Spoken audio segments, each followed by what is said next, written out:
Hello everyone, welcome back to my channel. If you're new here, my name's Lauren and this is my allotment vlog, and this is episode 9 of Tea Break Tuesday. So it's been a little while since I did episode 8. As you'll all know if you're up to date with my channel, taken a bit of a back step with the allotment plot, had a little break after the Polytunnel incident. I'm bored of talking about it now, honestly. So I'm not going to go on about it. But yeah, I'm back to it now. I feel really motivated for a couple of reasons. One, just being that I've really missed the allotment garden and want to get back to it. And then I've been watching a few YouTubers on here that have really motivated me. And I wanted to share those with you today. So one of them being Charles Dowding. I mean, the legend that is. So he always motivates me. I was watching a YouTube video of his last night. I don't know when it was released actually, but he had a chef in the garden with him, and lady, I can't think of her name now off the top of my head, but she's a Michelin star chef, and she specifically creates her meals in her restaurant around the produce that her suppliers can provide from, I think, primarily just from the UK. She gets as little as possible from outside of the UK or locally sourced. And yeah, that was really inspiring, particularly because I went to allotment last week and got huge cabbages, which were absolutely fantastic. I have given some away, but other than that, I've got a fridge full of cabbages, so I've been looking for some sort of inspiring different things other than just having cabbages aside on your roast dinner. I've been looking at other ways in which I can use that cabbage, which I will be using them in different ways this week. But yeah, so that was really interesting. Danny at the Grapevine Garden, I mean, he's always an inspiration for me on his videos anyway. He always motivates me to get back down to the plot. But in particular, he released a video, I think it was this week now. I was away on the weekend and didn't work yesterday being Monday, so my days are all skew with. But yeah, I think it was possibly Sunday night actually he released the video. And essentially he'd got in contact with a local hedgehog rescue, and he had been releasing hedgehogs onto his allotment plot, and it was amazing and something that I really want to do. But currently I just don't feel like my allotment is a safe space with enough sort of hiding spaces and good spaces for hedgehogs to sort of live. It's not the right habitat then is the word that I'm looking for. So again, that's really motivated me because I'd really like to do that. We've got a couple of local wildlife rescues.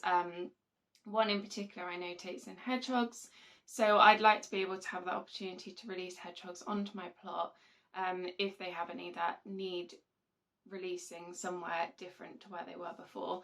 But yeah, so that one really motivated me. And I mean, just looking at Danny's plot anyway, I mean, if you've seen his videos or you follow him on social media or anything like that, you will just know his plot is phenomenal. It's literally like a jungle. I mean, he has put in so much work, and he's clearly ridiculously passionate about it. I mean, he just loves those plots.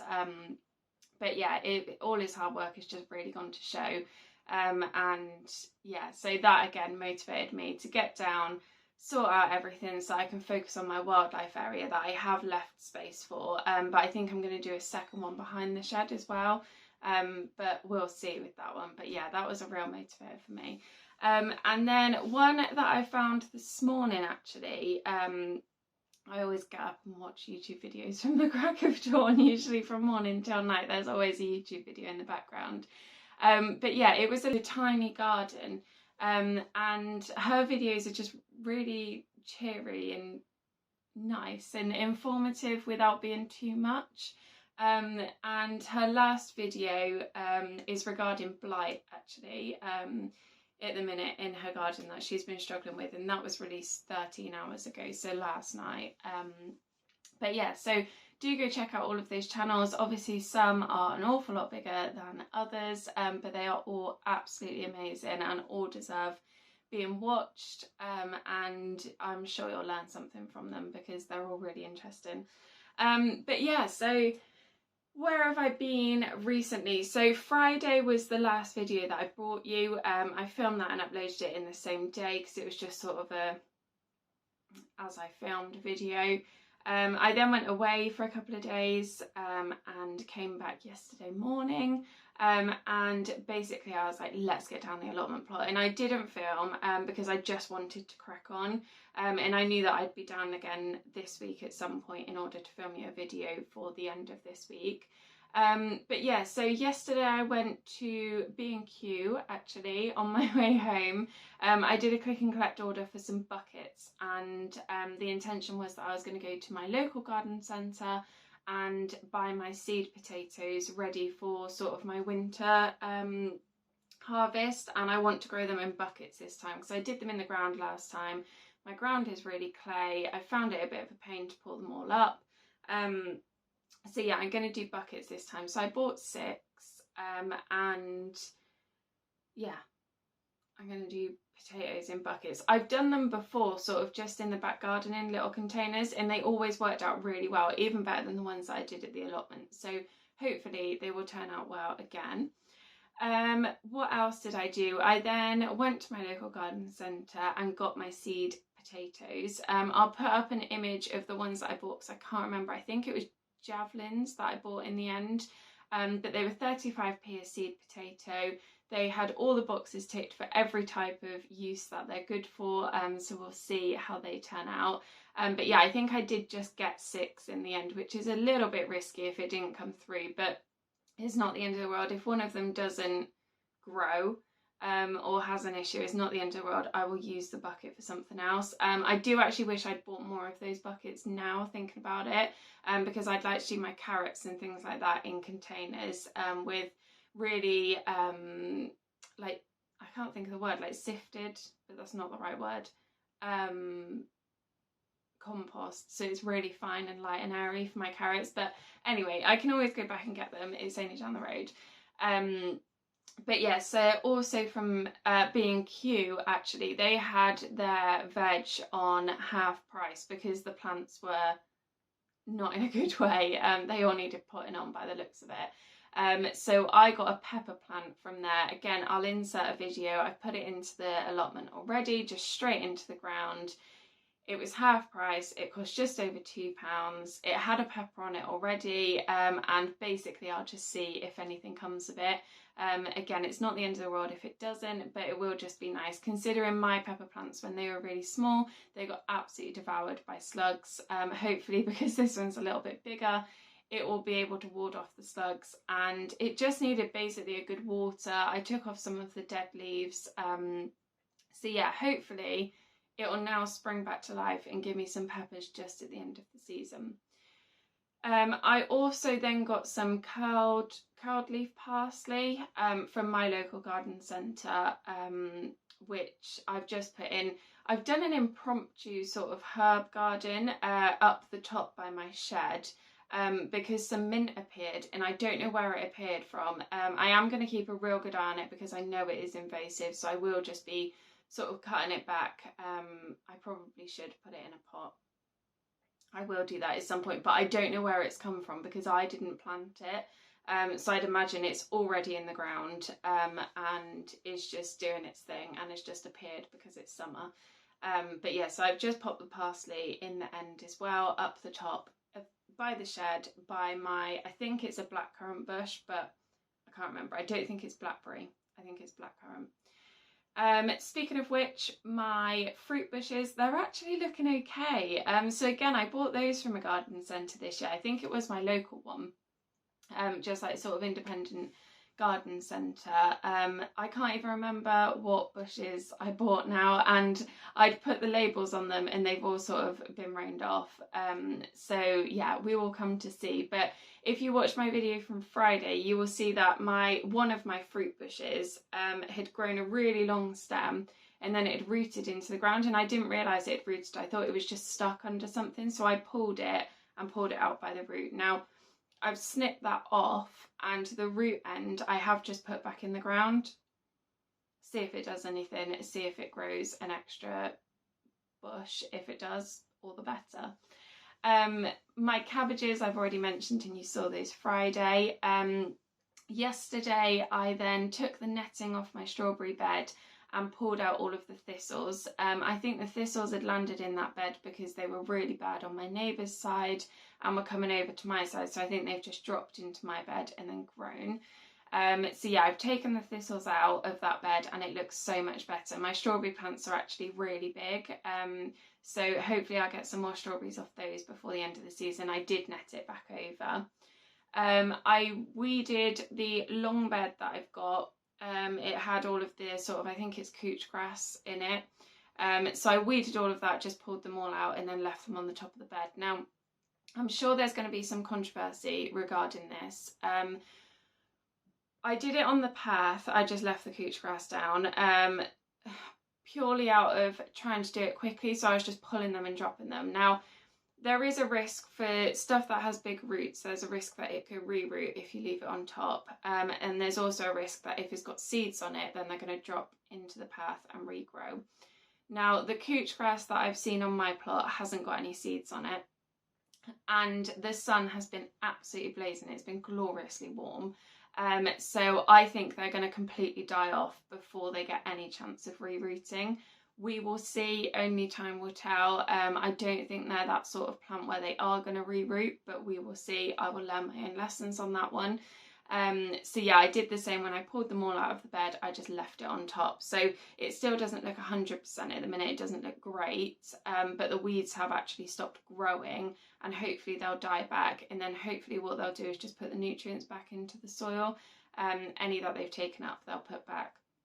When I was weeding that bed, I did actually find some little sweet corn plants from what I'd sown a little while ago, which was lovely to find them. I mean, they're only sort of this big, they're only small. There's no way that I'm going to get any corn off of them this year, but I thought, you know what, I'm going to leave them in the ground just for pure satisfaction that I got some corn to germinate and actually grow successfully. I mean, successfully, they've not grown actual corn, but you know, they've grown into little plants, and I'm really pleased with that. So yeah, I'm going to leave them there. What else? I think my onions are actually okay. I'm going to go back and have a look at them and see what's come of them, basically. So I'll do that at some point this week and see if there's anything that's sort of edible. And then on to my last thing, I think that's sort of growing at the minute, is my tomatoes. So you'll know, obviously, the whole polytunnel situation, it pulled the tops off of all of my tomatoes. Well, tomato plants are actually relatively resilient. I know people give them a bad rap for things like blight and things like that, but I was always cutting them back. That's not to say that I don't have it at the minute. I haven't looked at all of them, so I'm not going to count my chickens. But basically what I did yesterday was I pulled the polytunnel frame back to where it should have been, near enough, and sort of stretched it back into shape. I'm not going to put the cover back on it. I just can't be bothered with it. But my tomatoes needed some sort of extra support that was more than just the bamboo canes, because they were just too heavy for the bamboo canes. For as far as I could get the canes into the ground, it just wasn't enough. So yeah, I put the polytunnel back, and then the tomato plants that had been down the side of the polytunnel, there was 3 left. I tied them then to the polytunnel frame, because hopefully that now shouldn't move, because it's not going to catch the wind because it hasn't got the cover on it. It's purely just the metal frame. And I'm just going to use it as a climbing frame. My intention for next year now is that the frame will stay there and it'll be a big frame. I might even get some netting over it or chicken wire, something like that, and have my pumpkins and my squash and my courgettes and my cucumber, everything like that, growing all up over it. That's what I'd really like, and so I'm going to keep it and reuse it for that reason. So yeah, so 3 of my tomato plants I tied up yesterday. At least one of them was marmande. I've never heard anybody else say that word, like that name of tomato, so I don't know how to say it, but whatever, you'll probably get what I mean if you know the type of tomato. They're really big, so they were really heavy on the stalk, so I was worried about them. But yes, I'm glad that they're tied up now on the metal frame, and hopefully that should mean that they've got some nice air to them. I cut back some of the leaves on them to give them some nice airflow. And then I had loads of tomatoes at the back of the polytunnel, more than I even remember planting, and they are just an absolute mess. So I do need to tie those up to the polytunnel frame as well. But it was warm yesterday, it got really hot about 4 o'clock, and I had the dog with me, so I was like, do you know what, I need to go home because he was just getting too hot. So I left those. It just wasn't important in comparison. But yeah, so I will tie up those tomato plants in the next couple of days probably. I'll pop back down to do those. But yeah, they just looked really bushy, really full. They'd all fallen over. So if you just start with one tomato plant, cut back especially the suckers, and then just anything else that you think can be trimmed back, some of the leaves off the bottom, that sort of thing. Then you start to see what you've got then, or certainly I do. But yeah, so hopefully I'll get some tomatoes out of those back ones as well, but I certainly should get some out of the ones that are on the side. But yeah, so I think primarily that's it really, as to what I did yesterday. I didn't get my potatoes in their pots yesterday and planted, so again I do need to get back down quickly and do those because I've left the seeds in my shed. So I want to get to them before the mice do. Oh, I did actually buy some dwarf tulips as well yesterday, which I'm going to put in the ground somewhere ready for next year. But yeah, so I think over the next couple of days at least, I need to get my potatoes in, but I needed to take the drill down and I forgot to take it with me just to make some holes in the bottom of the bucket. But yeah, so I'm going to do that, tie my tomatoes up, and then I should be pretty much happy with it. There's a couple of extra things that I want to do. I'd really like to change the logs in time, the ones that are creating the edges of my bed. I'd really like to change those for some nice sort of, can't think of the word, but like some strips of wood, if that makes sense, to make proper sort of raised beds. But that will come in time, as in when I see them sort of available, cheap, secondhand, free, whatever, of people. I'm going to do that because the logs, they are just a bit of a pain, but they've done me for my first year, so I'm really happy with that. And I will obviously reuse them, whether I get them chipped into wood chip to put down on the ground, or I use them as sort of a wildlife area, and just have a pile of logs. I don't know at the minute. I might do both of those things. But yeah, that's one of my aims of what I want to do. I'd also then like to create some frames, some netting frames, to go over my beds, because at the minute, again, I've got the logs and they do stick to the netting. They all get sort of tangled up together. But I'd just like to create some sort of, I can't think of the word, oblong, is it? Frames to go over the top of my beds, that I can just simply lift off and then put back on again once I'm done. But these are all sort of over time. There'll probably be sort of winter tasks that I get done when there's not too much growing in the ground, and they're sort of I'd like to do jobs. And then one of the other things that I want to do is just get my winter veg in the ground as and when it becomes available at the garden centre. There wasn't really anything yesterday when I went that was sort of winter veg, so we might just be waiting a little while for those, but that's okay. And yeah, I think I'm happy with it overall. This has been a way longer video than I anticipated, and way longer than my usual Tea Break Tuesdays are. But yeah, I mean, I know I've had some sort of moany videos, and I've been like, oh, this is really difficult, this is really tough, this has happened, this has gone wrong. But actually, that's just the joy of having an allotment. You really learn your lessons, particularly because I came in with very, very limited information and knowledge around growing. I've just learnt the hard way with a lot of stuff, and that's absolutely fine. I'm actually really happy about it. And I know next year there's so much I would do differently, and I've got that opportunity. You know, that's the joy of gardening, is you get your next season and you can try again. But yeah, so thanks for sticking with me. Thanks for all the words of encouragement again. I'm going to leave that with you because it's a way longer video than I anticipated. But I will catch you in the next one, and do stay tuned, ready for my next videos of me sorting my allotment out now that I've learned a lot of lessons. But yeah, please do make sure you like this video and subscribe if you haven't done so already, and I'll catch you in the next one. Thanks, bye bye.